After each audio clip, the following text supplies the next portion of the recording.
गुलाबी नगरी में हुआ आसमत पर वार, मुखौटा लगाकर भेड़िया हुआ फरार। सभ्यताओं के शहर में छिन गई आबरू, बेखौफ लुटेरे किससे करें फरियाद, जयपुर में डर लगता है। नमस्कार, बिग बुलेटिन में आपका स्वागत है। मैं हूं अनामिका पांडे। अतिथि देवो भव की मुहिम एक बार फिर धूमिल हो गई है। सूबे की राजधानी में विदेशी महिला की आबरू को खाक कर दिया गया और इज्जत का लुटेरा फरार हो गया। अब सवाल है कि जब वो अपने देश लौटेगी तो भारत की कौन सी तस्वीर दिखाएगी।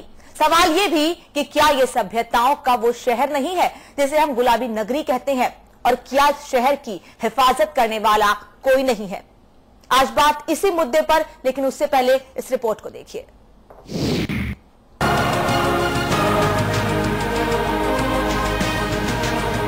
मेहमान भगवान होते हैं, लेकिन सूबे की राजधानी में अतिथि हैवानियत की शिकार हो गई। सभ्यताओं का शहर काली कहानी बयां करने लगा।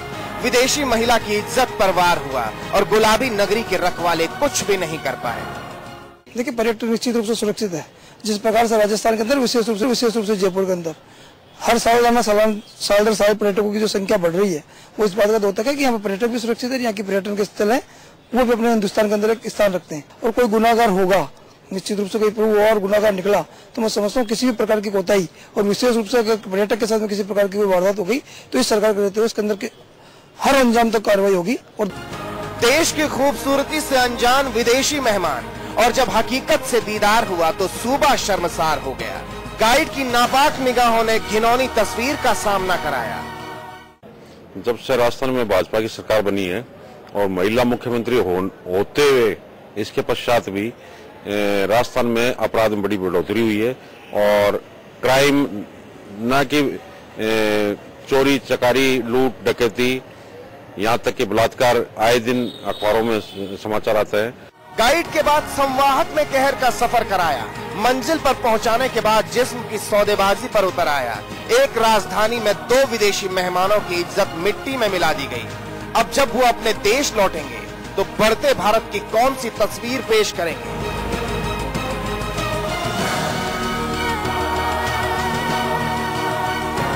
ब्यूरो रिपोर्ट के साथ विजय सिंह, समाचार प्लस।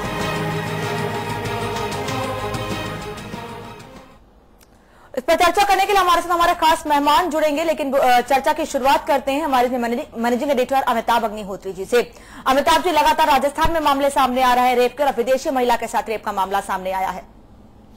देखिए, महिला है मेरी दृष्टि में, वो विदेशी हो देशी हो ये तो बात की चीज है। हाँ, मेहमान होती है महिला, दूसरे देश से आई होती है, तो जो बदनामी है हमारे मुल्क की वो 7 समंदर पार तक होती है। और जो बड़े पर्यटन स्थल हैं, जिनमें राजस्थान का जयपुर भी है, उदयपुर भी है, देश के और जो बड़े पर्यटन स्थल हैं, वहां तो एक विशेष प्रकार की व्यवस्था होती है, एक मैकेनिज्म होता है पर्यटकों की हिफाजत का। मैं हैरान हूं कि वो व्यवस्था कहां है। जो विदेशी अतिथि हैं उनकी सुरक्षा के लिए, उनकी देखभाल के लिए, उनकी हिफाजत के लिए पुलिस और एडमिनिस्ट्रेशन का जो तंत्र होना चाहिए वो कहां है। जी। जैसा कि बताया गया कि किसी गाइड ने कुछ नशीली चीज कोल्ड ड्रिंक में मिला के उसको पिला दी जापान की महिला को, और उसके साथ दुष्कर्म किया। ये परिस्थिति का निर्माण क्यों हुआ? जो लोग गाइड है उनकी कहीं कोई लिस्टिंग है, कहीं कोई मॉनिटरिंग है, उनके डाटा है सरकार के पास, या कोई भी गाइड हो रहा है? ये तमाम सवाल खड़े होंगे।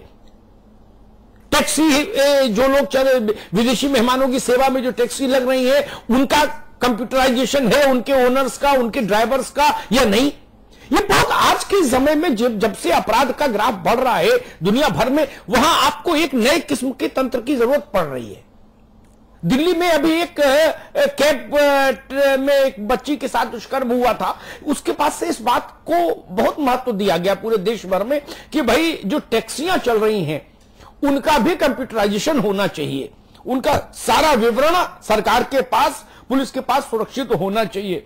ये तमाम सवाल है। मुझे नहीं पता कि इन सब चीजों का पालन जयपुर में हो रहा है या नहीं हो रहा है, लेकिन कुल मिला के गलती सिपाही की हो, थानेदार की हो, या गाइड की हो, किसी की हो, बदनामी राजस्थान की हुई, बदनामी हिंदुस्तान की हुई। माथा इस देश का झुका। ये जिम्मेदारी पर कौन लेगा? स्वाभाविक सरकार की जिम्मेदारी आएगी। जनता और विदेश से आने वाले मेहमान, सब लोग सरकार पर भरोसा करके ही ना आगे जीवन बढ़ाते हैं अपना। इसलिए सरकार की जिम्मेदारी है, कटघरे में सरकार खड़ी होती है अनामिका। बिल्कुल, सरकार पर हर बार उंगलियां उठती हैं, लेकिन सरकार कुछ नहीं करती है। चाहे राजस्थान के किसी भी कोने में नजर डाल लीजिए, चाहे प्रदेश के किसी भी हिस्से में आप नजर दौड़ाइए, तो आए दिन लगातार रेप के मामले सामने आते हैं। चाहे वो कोई नाबालिग बच्ची हो, चाहे वो कोई विदेशी महिला हो, चाहे वो मैरिड कोई वुमेन हो, लेकिन लगातार रेप के मामले सामने आ रहे हैं। सरकार से जवाब लेने की कोशिश जब की जाती है तो हर बार जवाब यही मिलता है कि हम कार्रवाई करेंगे, लेकिन जब सबूत मिल जाएगा। अमिताभ जी, अभी भी हमने सुना बीजेपी नेता को, उनका यह कहना है कि जब सबूत मिल जाएगा तब उचित कार्रवाई की जाएगी। जब महिला खुद इस बात को कह रही है, एफआईआर कराने गई है थाने में, पुलिस वाले भी इसको लेकर छानबीन कर रहे हैं, तब किस बात की गुंजाइश बनती है सबूत? नहीं, मैं उस बहस में नहीं जाना चाहता कि बीजेपी के वो कार्यकर्ता जो थे, नेताजी, वो क्या कह रहे थे। उनकी बुद्धि का स्तर बहुत छोटा है, इसलिए उन पर तो टिप्पणी नहीं करूंगा। जिनके पास सोचने समझने की शक्ति नहीं, उन पर क्या टिप्पणी हो। लेकिन मूल प्रश्न यहां पर क्या है? मूल प्रश्न है अपराध सरलता से, सहजता से कर ले आदमी, इसका मतलब है उसके जहन में शासन का, सत्ता का भय नहीं ना। मैं उस इन्वायरमेंट का पर सवाल उठा रहा हूं। आखिर वहां राजस्थान में अपराधियों के मन मस्तिष्क पर भय क्यों नहीं है? सत्ता का, शासन का, व्यवस्था का, प्रशासन का, पुलिस का, कानून का, अदालतों का भय क्यों नहीं है लोगों के जहन में? ऐसी दुर्घटनाएं बार बार हो जाती हैं और ये कोई भारतीय जनता पार्टी की कृपा नहीं है कि कार्रवाई होगी। कार्रवाई तो स्वाभाविक है, एफआईआर लिखी जाएगी, मुकदमा चलेगा, अदालत में बात होगी, ये तो स्वाभाविक है, आज से नहीं हमेशा से चल रहा है, इसमें क्या नई बात है। मेरा मानना है कि सरकार को दो काम करने होते हैं। एक, अपराध हो जाए तो अपराधी को कानून के दायरे में लाके खड़ा करने कटघरे में, एक, और दूसरा जो उससे भी महत्वपूर्ण मैं मानता हूं वो यह कि ऐसा वातावरण सरकार बनाए कि अपराध करने की हिम्मत नहीं पड़े लोगों की। मैं दूसरी चीज पर ज्यादा जोर दे रहा हूं। सरकार ऐसा वातावरण बनाने में विफल है। यह मसला केवल इस एक महिला का नहीं, आप राजस्थान भर में देख लीजिए, क्राइम अगेंस्ट वुमेन, महिलाओं के खिलाफ अपराध की एक बाढ़ सी आई हुई है। 1.5 साल की दुधमुही बच्ची से लेके और 75 साल की अम्मा तक कहीं न कहीं जुल्म जाति का शिकार हो रही। कोई गांव में भी महिला को निर्वस्त्र करके घुमाया जा रहा है और विदेशी पर्यटक के साथ भी दुष्कर्म हो रहा है। ये दो एक्सट्रीम तस्वीरें देखिए राजस्थान की आप। बिल्कुल, पूरी पंचायत बैठी है, पूरा गांव बैठा है और महिला को पूरे गांव का नंगा करके चक्कर लगवाए दे रहे हैं लोग। न पुलिस जा रही है, न कलेक्टर जा रहा है, न कप्तान जा रहा है, न एसडीएम जा रहा है। जब हम लोग सवाल उठाते हैं तो आला कमान जागते हैं और कहते हैं अच्छा ऐसा हो गया, न्याय दिलवाएंगे, कार्रवाई करेंगे, दोषियों को बख्शा नहीं जाएगा। ये गीता का पाठ कब तक सुनेगा आदमी? दोषियों को बख्शा नहीं जाएगा, कानून अपना काम करेगा, शासन बहुत गंभीर है। इन महामंत्रों का जाप आखिर कब तक? जमीन पर इनका कुछ फल भी दिखना चाहिए। ये व्यवस्था बहुत अच्छी नहीं होती। क्या किसी ने अपराध कर दिया, बोले ठीक है अपराधी पकड़ेंगे, ये व्यवस्था अच्छी नहीं। अपराधी के मन में खौफ होना चाहिए, सत्ता का, शासन का, प्रशासन का, कानून का, ताकि अपराध करने से पहले उसकी रूह कांपे। यह बड़ा सवाल है। बिल्कुल, बीजेपी नेता शीलता भाई भी हमारे साथ जुड़ी हुई हैं इस वक्त। शीलता भाई जी, राजस्थान में लगातार एक के बाद एक मामले सामने आ रहे हैं। महिलाओं की सुरक्षा की बात बीजेपी लगातार कह रही थी। आप लोगों ने वादे तो ये भी किए थे कि महिला मुख्यमंत्री हैं, महिलाएं सुरक्षित ज्यादा होंगी, लेकिन तस्वीर कुछ और है।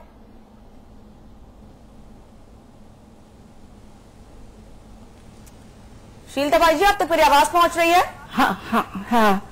देखिए अमिताभ जी, जिस तरह से ये नई नई घटनाएं घट रही हैं और अपराध के नए नए स्वरूप सामने आते जा रहे हैं, ये वाकई में बहुत चिंता का विषय है।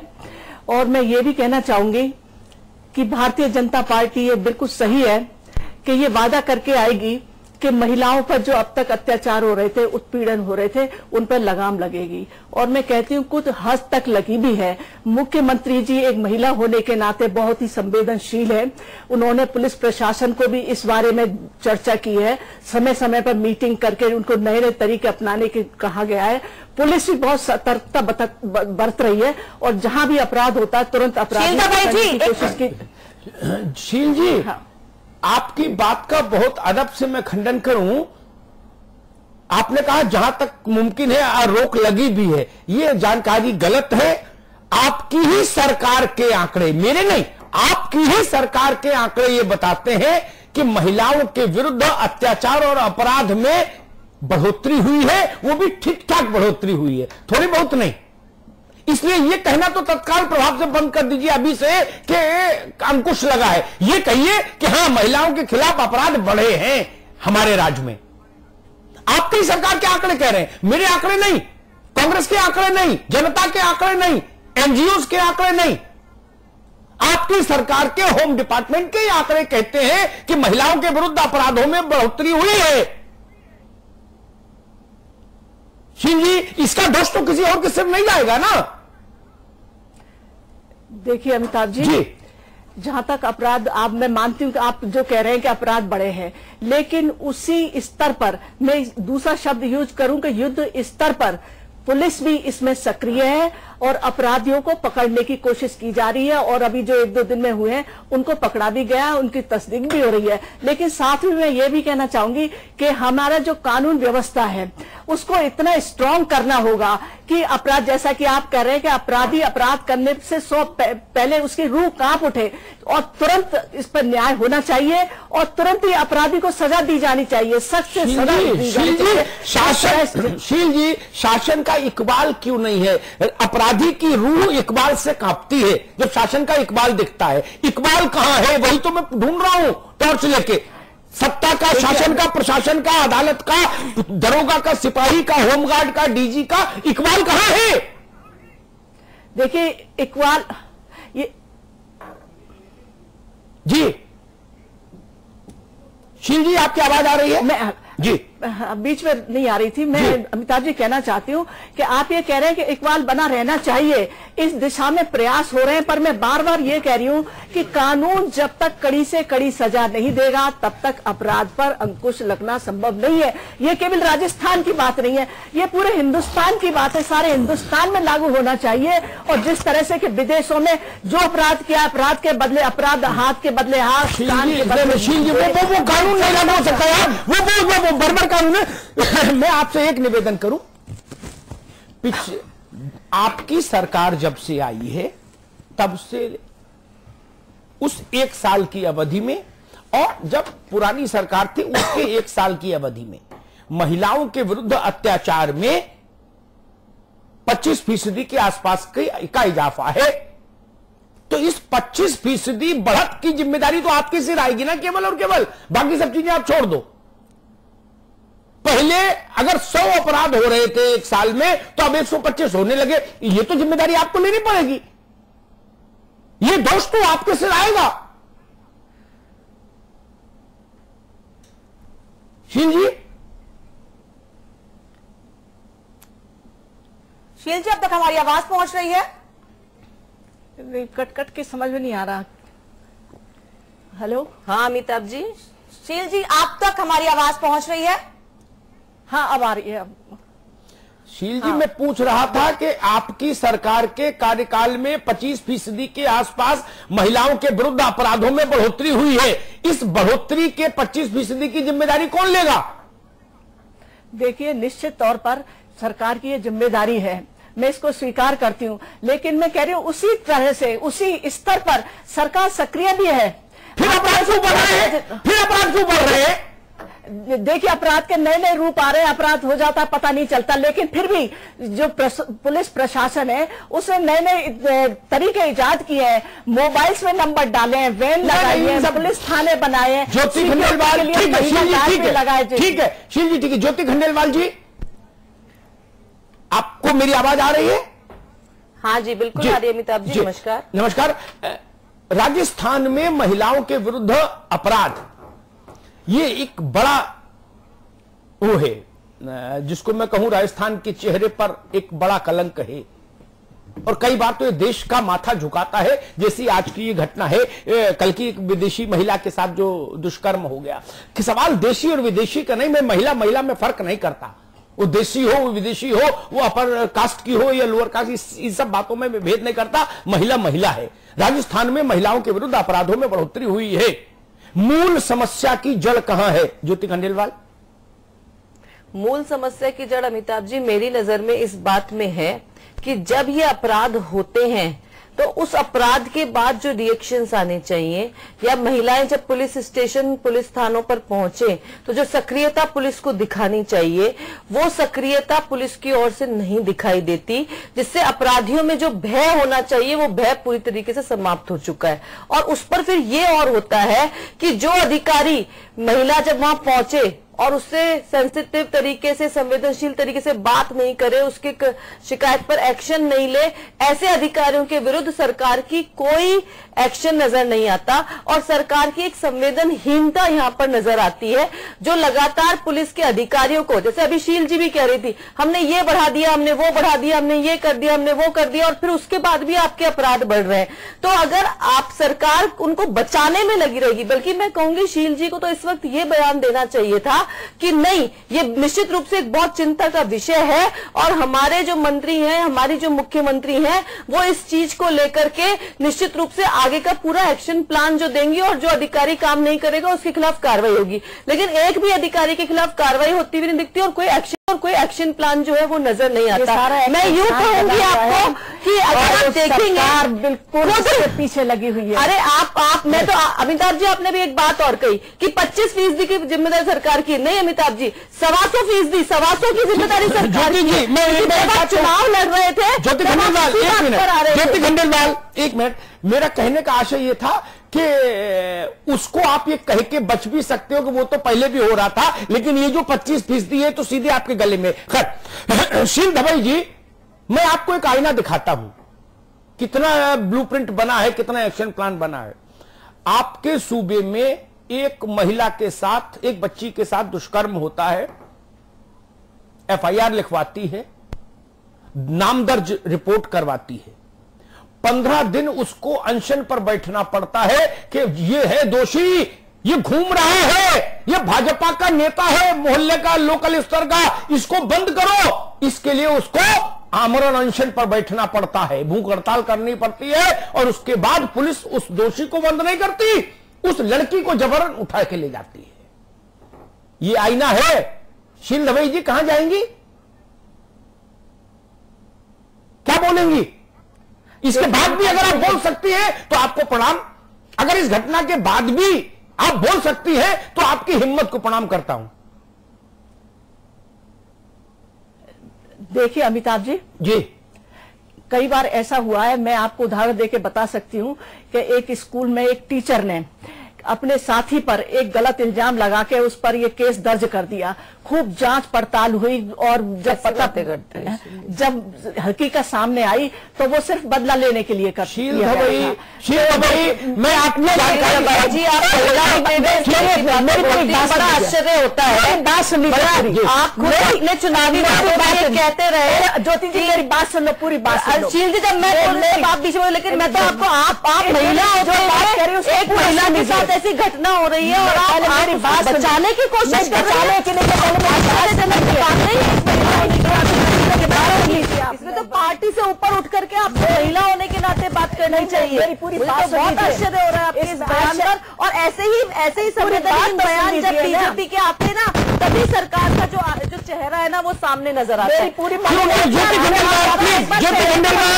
सेकंड उनकी बात सुन ले शील जी की। जी शील जी, देखिए मैं जो बयान दे रही हूँ वो इस जो तथ्य मैंने बताया उस पर कहा है। अगर ये घटना सही है तो बहुत बुरी है, मैं इसकी निंदा करती हूँ, लेकिन हो सकता है कि कहीं ना कहीं 1% इसमें झूठ हो नहीं आ पा रही है, क्योंकि बदले की शील धवई आपको पता नहीं, आपको बताइए। अब मैं आपको थोड़ी सी जानकारी दे दूं, चाहे आप हो और चाहे हो बराक ओबामा, हिंदुस्तान में हिंदुस्तान के कानून से ही चलेंगे, अपना कानून तो लगा बना नहीं लोगे आप, ठीक है ना? सुन लीजिएगा मेरी बात गौर से। क्राइम अगेंस्ट वुमेन में जो पार्लियामेंट ने कानून पास किए हैं वही राजस्थान में चलेंगे, आपका कानून नहीं चलेगा।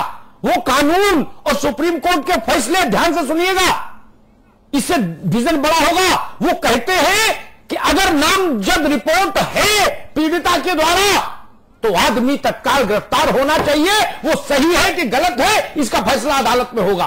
पता है आपको ये दरोगा कौन होता है पड़ताल करने वाला? ये सिपाही एसपी कौन है? यह गृहमंत्री की भी हैसियत नहीं पड़ताल करने की। पता है आपको कानून? नहीं पता आपको कानून, आपको कानून का इल्म नहीं। बताइए, सरकारी पक्ष कोई कानून नहीं पता। क्राइम अगेंस्ट वुमन से संबंधित कानून कहते हैं, सुन लो धैर्यपूर्वक, शील भाई आगे भी काम आएगा जीवन में। ये बात बहुत जरूरी समझना आपके लिए। तत्काल गिरफ्तारी होनी चाहिए। डाउरी हो केस, गिरफ्तारी करिए। ईव टीजिंग हो, रेप हो, मोलेस्टेशन हो, तत्काल गिरफ्तारी करिए। समझ रहे ना? डोमेस्टिक वायलेंस हो, तत्काल गिरफ्तारी करिए। वो गलत है सही है ये जज तय करेगा। ये जयपुर में बैठ के दरोगा, सिपाही, कलेक्टर, कप्तान, मंत्री, संतरी तय नहीं कर सकते। गिरफ्तारी क्यों नहीं हुई उस आदमी की? रुक जाइए, आपको अपने एक और गवाही दिलवा देता हूं। राजेंद्र सिंह शेखावत जी, आवाज आ रही है शेखावत जी?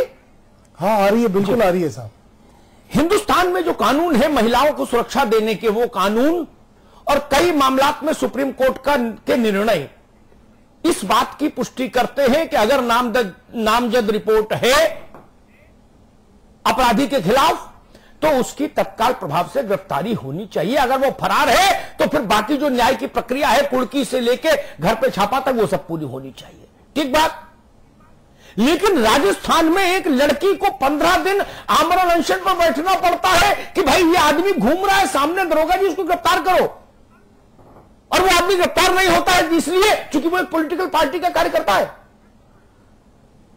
शेखावत जी? नहीं, ऐसा है अमिताभ जी, आप जो बात कह रहे हैं सही है। अभी जो हमारी संसद ने और सर्वोच्च न्यायालय ने महिलाओं की सुरक्षा के लिए बहुत नए कानून बनाए हैं और नए संशोधन भी किए हैं। उनमें महिलाओं को बहुत अधिकार दिए हैं। और अगर कोई महिला अपने साथ किसी भी अत्याचार की, चाहे शारीरिक मानसिक अत्याचार हो, उसकी अगर रिपोर्ट करती है तो पुलिस को उसमें अविलंब कार्रवाई करने की जरूरत है।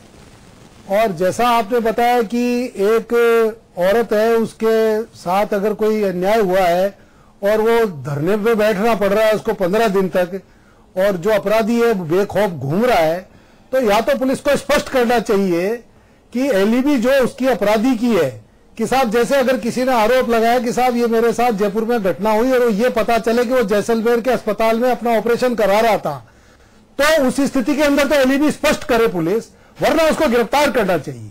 यह महिलाओं के अधिकार स्पष्ट है। अगर एलईबी में अगर उसका कोई स्ट्रॉन्ग वर्जन बनता है तब तो उसको कोई बचाव होता है, वरना कोई बचाव नहीं है।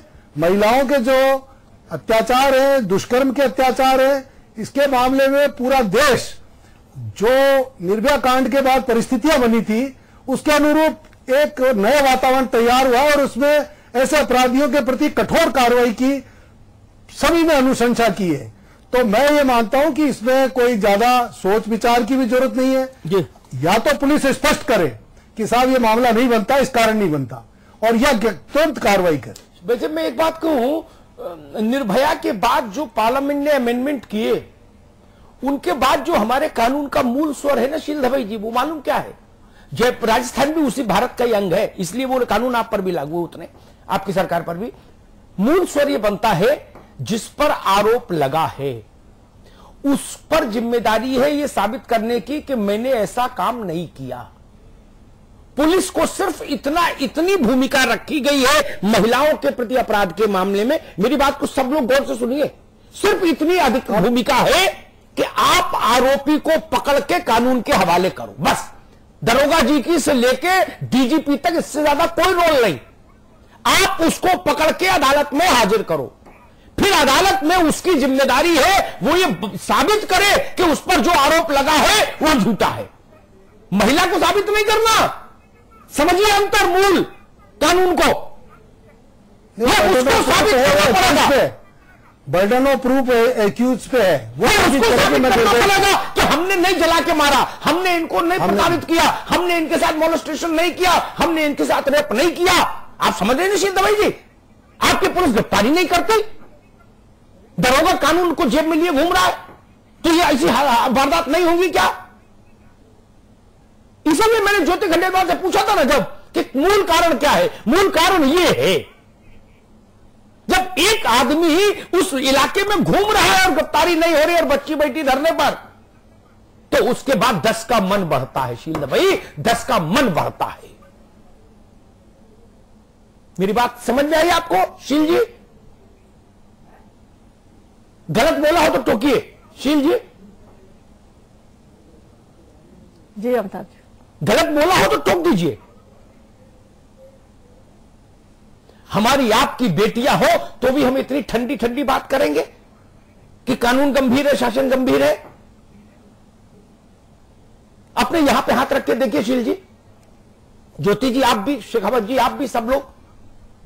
हमारे आपके घर की बच्ची हो, ऐसी ठंडी सी टिप्पणी करके बाहर निकल जाएंगे स्टूडियो से? बोलिए। बिल्कुल नहीं।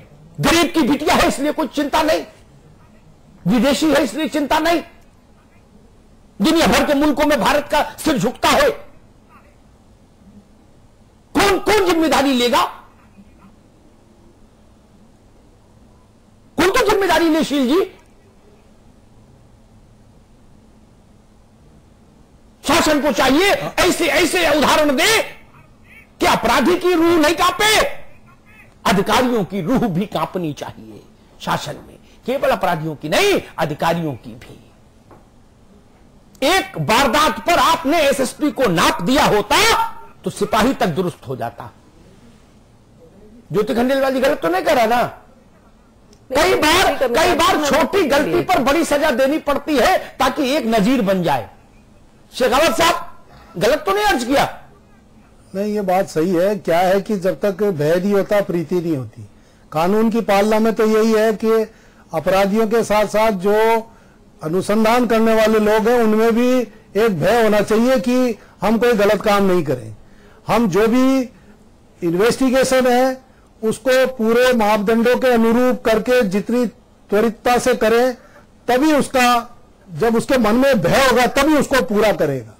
तो सरकार का दायित्व है, पुलिस के उच्च अधिकारियों का दायित्व है कि वो लोग इस तरह का वातावरण बनाए कि अपराधी तो डरे डरे, साथ में जो एजेंसियां इसके काम में महिलाओं के ऊपर अत्याचारों को रोकने के लिए, रोकथाम के लिए, अनुसंधान के लिए, अपराधियों को पकड़ने के लिए है, वो तत्परता से कार्रवाई करे और बिल्कुल सही और शीघ्र निर्णय ले, शीघ्र कार्रवाई करे। आमतौर पर यह भी देखते हैं कि महिलाओं की सुरक्षा के लिए और महिलाओं की सुरक्षा के लिए कानून बनाने के लिए लोग सड़कों पर उतरते हैं, आवाज भी उठाते हैं, लेकिन वो आवाज कई बार सरकार तक पहुंचती है और कई बार ऐसा होता है सरकार तक पहुंचने के पहले ही दम भी तोड़ देती है। हमेशा उंगलियां सरकार पर उठती हैं, प्रशासन पर उठती हैं, लेकिन उसके बावजूद भी कार्रवाई कभी नहीं होती है। अमिताभ जी, संपादकीय टिप्पणी। मैं शील जी से एक ही बात कहूंगा। शील जी, 4 अपराधी आपने पकड़ लिए, 14 छूट गए, 12 फरार हो गए। मैं इस आंकड़े में नहीं उलझना चाहता। मुझे आप या आप कटारिया जी से आंकड़े लेके कभी बता दीजिएगा, गुलाब जी से, महिलाओं के प्रति जहां जघन्य वारदातें हुई, जहां जहां, जैसे मैंने एक पंचायत का उदाहरण दिया, वहां पूरे गांव के, भरे गांव के सामने दिन के उजाले में महिला निर्वस्त्र करके गांव में घुमाई गई। मैं होता शासन में, मैं उस इलाके के डीआईजी से लेके उस हल्के के दरोगा तक को सस्पेंड कर देता। 5 मिनट के भीतर सबको सस्पेंशन ऑर्डर पहुंचा देता। किसी दूसरे गांव में हिम्मत नहीं पड़ती। दरोगा जी एक पांव पर गांव में नाचते दिखते, आपने ऐसा नहीं किया। 2 साल की बच्ची के साथ दुष्कर्म हुआ, ट्रांसफार्मर में डाल के फूंक दी गई, आपने उस इलाके के एसएसपी को हटा दिया गया होता, अपराधियों की रूह कांपती कि सरकार सख्त है। आपने ऐसा नहीं किया। मैं इसे दूसरा उदाहरण गिना सकता हूं जहां आप नजीर बना सकते थे, आपने नजीर नहीं बनाई। ऐसा नहीं कि आप अधिकारियों को दंडित नहीं करते, लेकिन जिस कारण पर दंडित किया जाना चाहिए उस पर आप आंख बंद कर लेते हैं। जिन कारणों पर अधिकारियों को दंड नहीं मिलना चाहिए उन कारणों पर आप दंडित करते हो। बोले जी हमारे जिलाध्यक्ष ने शिकायत की है इसलिए हटाएंगे, मंत्री जी ने शिकायत की, मंत्री जी के चिंटू ने शिकायत की, संतरी ने शिकायत की, उन आधारों पर आप अधिकारी रोज हटा देते हो। मंत्री जी की गाड़ी के सामने 4 भैंस आ गई, कलेक्टर हटा दिया, कप्तान हटा दिया, बोले भाई भैंसों को क्यों नहीं रोका तुमने, मंत्री जी नाराज हो रहे। इन मूर्खतापूर्ण कारणों से अधिकारी हटाए जाते हैं। इस कारण से आप अधिकारी नहीं हटाती कि तुम्हारे इलाके में इतनी बर्बर घटना कैसे घट गई। वो जो पंचायत की घटना थी ना शील दवाई जी, उसने न्यूयॉर्क टाइम्स तक का ध्यान खींचा था। पता है आपको कि हिंदुस्तान में इस 2015 में भी ऐसा होता है। भरे गांव में भरी दोपहर में महिला निरस्त करके घुमाई जा सकती है। आपको पता है कितनी शर्मिंदगी होती है। उन मुल्कों में जो भारतीय रह रहे हैं उनसे फोन पर बात करिए तो वो कहते हैं भाई बड़ी शर्मिंदगी का सामना करना पड़ता है जब कोई ऐसी घटना हमारे प्रदेश में घट जाती है। हम लोग क्या चाहते हैं, कैसा शासन प्रशासन देना चाहते हैं?